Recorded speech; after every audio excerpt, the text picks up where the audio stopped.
ખાતામાં આગ લાગવાથી લાખોનું નુકસાન કરનાર કારીગરોને ઉધના પોલીસે ઝડપી પાડ્યો હતો।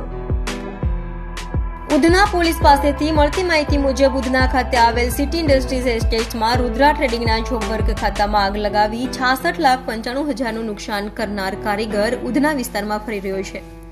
જે માહિતીના આધારે આગ લગાવનાર કારીગર મૂળ યુપીનો અને હાલ રુદ્રા ટ્રેડિંગમાં જ રહેતા ગોવિંદ પ્રસાદ રાજમલ પ્રજાપતિને ઝડપી પાડ્યો હતો અને પૂછપરછ કરતા તેણે કબૂલાત કરી હતી કે તે પોતે ખાતામાં જ નોકરી કરતો હોય અને ત્યાં જ રહેતો હોય તો આરોપી કામ અર્થે બહાર ગયો હોય અને રાત્રિના સમયે મોડું થતા ખાતા માલિક ખાતાને લોક કરી જતા રહેતા આવેશમાં આવી આગ લગાડી હોવાની કબૂલાત કરી હતી।